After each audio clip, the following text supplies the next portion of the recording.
지혜는 그 행한 일로 인하여 옳다함을 얻느니라.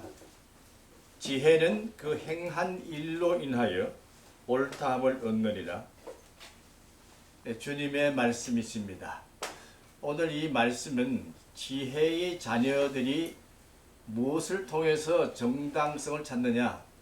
행함을 통해서 그 일이 이루어진다는 말씀입니다. 지난번에는 우리 교회가 지혜의 학교로 갔으면 좋겠다 하는 말씀을 드렸는데요. 그러자면 그 교회가 지혜 학교가 되자면은 지혜를 가르치는 교사가 반드시 나타나야 합니다. 그러니까 그 지혜를 자기 자신이 체험하고 내가 지혜로운 선생으로서 가르칠 수 있는 경험의 소유자야 된다는 것입니다. 이 옳다함을 얻는다는 이 말은 경험을 통해서 확정한다는 말씀입니다. 우리가 이와 같은 성경 말씀을 전체적으로 볼 때 보면은 하나님께서 우리에게 두 가지 면에서 우리를 인도하시는데요. 이 상황을 먼저 주시는 게 아니고 하나님의 말씀, 영어로 말하면 보이스라는 말이 되겠습니다만은 이 말씀을 먼저 주시고 또 요즘 말하면 메시지를 먼저 주시고 난 다음에 상황을 맞이하도록 하신다는 것입니다.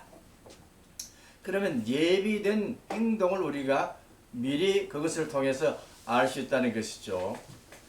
예를 들면은 베드로에게 예수님께서는 새벽에 달기 3번 울기 전에 네가 나를 부인할 것이다. 이렇게 한 것은 미리 메시지를 주시고 상황을 맞이함으로써 깨닫게 하시는 것입니다. 그런데 우리는 가끔 그 메시지 없이 상황에 먼저 들어갈 때가 있습니다.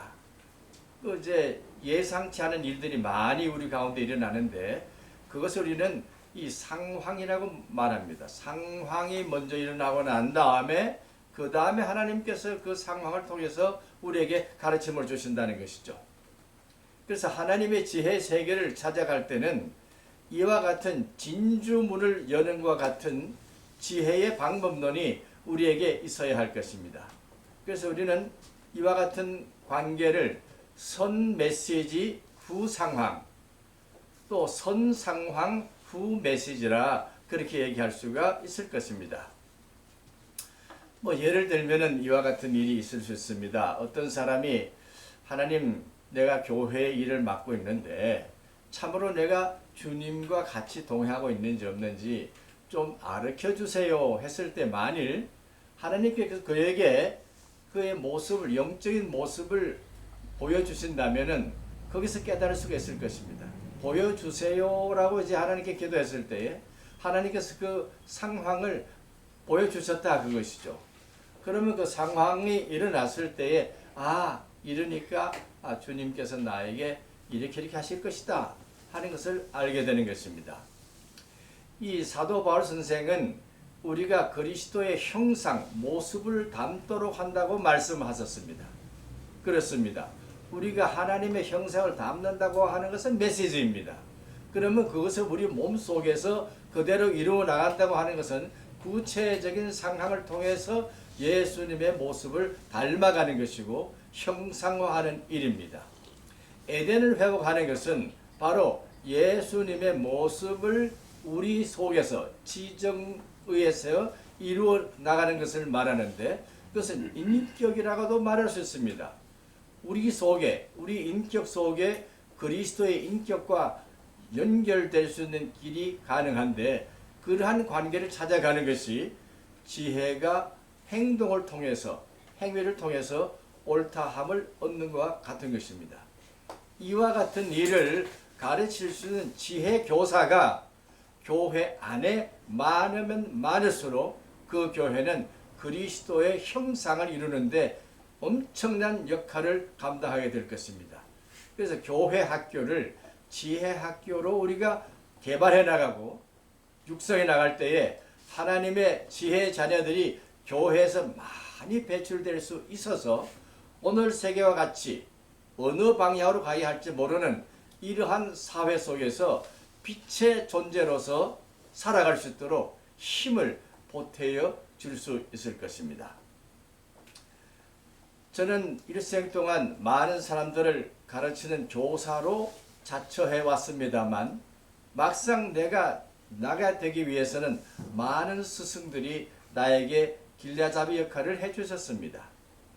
초등학교 때는 초등학교 선생님이 나에게 지혜를 가르쳐 주셨고, 중학교, 고등학교, 대학교에 가서 또 신학대학에 가서까지도 많은 스승들이 나에게 길라잡이 역할을 많이 해주셨습니다.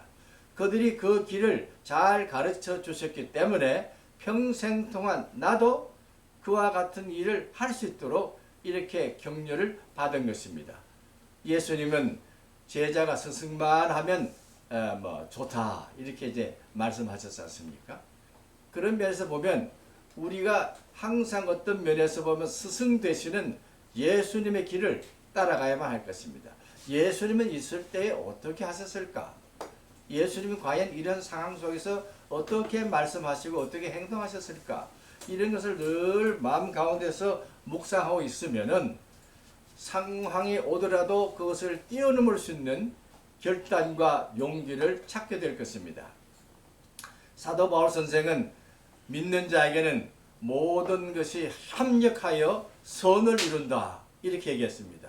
모든 일, 모든 상황을 다 통해서 그것이 협력해서 공동적으로 나에게 선을 이루게 되는 그런 상황을 맞이한다. 그런데 영어로 그것을 이제 해석한 사람 중에는 이런 말도 했어요. 모든 상황뿐이다. 하나님 안에는 모든 것이 상황뿐이다. 이런 말이 있습니다. 그렇죠. 우리가 당하는 모든 상황들은 하나님 안에서 겪는 상황들이다. 그와 같은 역사적인 체험을 우리는 할 수 있어야 하겠습니다. 제가 70년대 때에 한번 대학생들이 가르칠 때 이런 얘기를 해봤습니다. 여러분, 이 1970년대를 여러분들이 20대인데 이 20대 때에 10년 동안의 미래에 대해서 일어날 일들을 여러 가지 면에서 한번 생각해 보세요. 사회는 변동이 됩니다. 이 사회가 변동될 때 여러분들은 어떠한 자세로 그 미래를 받아들일 것입니까? 그때 저는 이렇게 얘기했습니다. 정치 지도가 변형이 될 것이다. 그렇죠. 예를 들면은 이 해방 이후에 군 1세대들이 2세대로 바꿔진다. 그러면 이제 월남전에 참전한 군인들이 이 나라를 지킨다. 이렇게 이제 될 수가 있을 것입니다. 1세대가 가고 2세대가 온다. 그러면 경제계도 1세대가 가고 2세대가 오고, 과학계도 1세대가 가고 2세대가 오고, 교육계는 더 말할 것도 없고, 종교계도 그렇고, 노동계나 학생계나 대중운동 속에서나 다 10년 안에 모든 것이 변화될 것이다. 그러면 거기에 대한 여러분들이 대처를 해야 되는데, 먼저 거기에 대한 자기 자신이 어떠한 가치관을 가지고 이 상황을 맞이할 것인지를 깊이 생각해 보아야 된다. 저는 미국에 가서 1979년 11.6 사태에 대한 체험을 하게 됐습니다. 비록 간접적이긴 하지만은 이 급변하는 예상치 않았던 일들이 한국에 닥쳐왔을 때에 어떠한 일을 해야 되느냐? 과연 우리 대한민국은 준비되었을까? 다행히도 1세대가 끝나면서 2세대가 그것을 인수받았기 때문에 그 다음 10년은 잘 나아갈 수 있었다. 이렇게 판단을 해보았습니다. 우리에는 미래학자들이 많습니다. 미래학자들이 예언하는 모든 예언들은 단 한 가지밖에 없습니다. 인구 이동 문제입니다. 10년 후에, 20년 후에 인구 변동이 어떻게 될 것인가? 그것은 자명하게 다 조사로 하면 확실하게 나타납니다. 일본과 같은 경우에는 1990년부터 2010년대까지 엄청난 경제 공황이 왔습니다. 그리고 세계에서 제일 먼저 노인 세대가 초고령화가 왔습니다. 그 바람에 일본은 어떠한 상황이 왔느냐? 현재 일본은 다시 회생할 수 없을 만큼 사회 경제가 아주 폭락하고 말았다는 사실을 보게 됩니다. 그것은 인구를 연구하는 학자들이, 미래학자들이 말해주는 것입니다. 이것을 우리 한국 사회에다가 집어넣는다면 어떻습니까? 우리는 과연 IMF 시대부터 지금 20년째를 겪었습니다. 그 20년 동안 우리에게 발전이냐, 정체냐, 혹은 또 퇴락이냐, 이렇게 생각해 볼 때에 인구를 얘기하는 사람은 2018년이 초고령화로 들어가는 순간이라는 것입니다. 이미 2년이 지났습니다. 여기다가 지금 팬데믹에 덮쳤죠. 그러니까 사회 전체가 청년들이 기동력을 가지고 나아가는 사회가 발전하는 사회인데, 우리 한국에서 그 기동력을 가지는 청년들이 이와 같은 일에 대해서 창조적인 도전을 할 수 있느냐 없느냐 하는 것이 우리 사회에 미래에 주는 메시지이고, 거기에 대한 경고고, 거기에 대한 도전일 것입니다.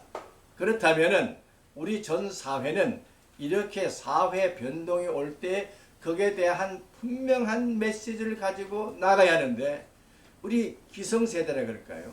먼저 된 세대들은 이들에게 에너지를 줄 수 있는, 그들과 대화할 수 있는 계속적인 격려를 그들에게 줄 수 있는 그 뒤에서 밀어주는 이 저력이 있는 초고령들이 되어야 할 것입니다. 저는 지난 주간에 사람을 만났더니 5사람이 만났는데요. 80세, 81세, 82세, 83세, 84세 이렇게 5사람이 우연찮게 모였습니다. 근데 그 5사람들이 모였는데도 모두 절망적인 얘기나 비관적인 얘기는 하나도 없고 얼굴이 환할 뿐만 아니라 아주 미래에 대한 엄청난 얘기들을 나누는 것을 보고 참 감격했습니다. 80대가 이와 같이 젊은 사람처럼 모여서 희희낙낙하면서 좋은 얘기들을 나누고 미래에 대한 사업 계획을 하고 여러 가지를 해야 된다 뭐 이렇게 아주 그들이 지금도 젊은이처럼 활발하게 얘기하는 모습을 보았습니다. 왜 제가 이런 얘기를 하냐 하면은, 하나님께서는 우리에게 나이 많은 사람에게 불러가지고 글을 쓴 경우가 있습니다. 아브라함도 그렇고 모세도 그렇습니다. 이 나이 많은 사람들에게 주어지는 뭐냐? 많은 단련과 시련을 통해서 그들이 미래를 개척할 수 있는 용기를 가졌기 때문에 그렇습니다. 뭐 이제 어떤 사람은 그걸 존재 용기라 뭐 이렇게 어려운 말도 했지만은, 미래를 개척하는 데는 그와 같은 미래를 미리미리 선취하는 것. 그러니까 미래를 먼저 여기 현재 끌고 와서 그 미래를 오늘처럼 사는 그런 힘이 필요한데, 이것이 창조적인 믿음인 것입니다. 지혜는 그와 같은 일을 할 수 있습니다. 미래의 세계를 오늘 내 앞에 갖다 놓고 청사진을 그리며 하나님의 세계를 구상하는 것이 이 땅 위에 하나님의 나라를 임하게 하는 믿음의 징표라고 볼 수 있습니다. 예수님은 그래서 지금 미래가 가까이 오고 있다, 하나님 나라가 지금 곧 닥쳐오고 있다, 이렇게 말씀해 주셨습니다. 이것이 우리가 취해야 할 태도입니다. 하나님의 사람들은 미래를 앞당겨서 준비하는 신앙의 결단이 있을 때만 어떠한 상황이 오더라도 합력하여 하나님의 공의로우심을, 진선미를 이뤘다고 하는 확신이 주어지게 될 것입니다. 바라기는 우리 한국교회는 어떠한 모양으로든지 이와 같은 하나님의 미래를 오늘 현재로 잡아당겨서 교회 안에서 그와 같은 미래를 생각하고 대처할 수 있는 지혜로운 공동체로 거듭나야 할 것입니다. 예수님은 하나님의 지혜를 가지고 가르쳤었습니다. 하나님의 지혜로운 백성을 만들기 위해서 일하셨습니다. 잃어버린 하나님의 지혜 세계를 다시 건설하기 위해서 예수님은 육신을 입고 오셨습니다. 그리고 그들에게 미래에 대한 모든 청사진을 다 보여줬었습니다. 천국에 대한 패러다임, 어떻게 전개될 것인가를 다 가르쳐 줬었습니다. 그와 같은 면에서 오늘 우리들은 미래를 위해서 준비하고 기도하고 하는 그런 교회로서 거듭나기 위해서 모든 사람들이 다 내가 만드는 모든 상황은 하나님 안에서만 일어난다 하는 이 확신이 있어야만 할 것입니다. 바라기는 이와 같은 확신이 우리 교회 안에서 점점 펴져서 우리 한국 사회의 초고령 사회에도 불구하고 우리는 힘찬 젊은이와 같은 세대, 80세대도 젊다. 이미 WHO에서 말한 대로 80대, 70대, 80대가 장년으로 들어가는 그 날이라고 하는 것, 나이라고 하는 것을 우리는 알고 그렇게 젊은 세대, 정말 젊어지는 세대로서 미래를 사는 그런 확신이 있기를 주님의 이름으로 축원합니다. 아멘.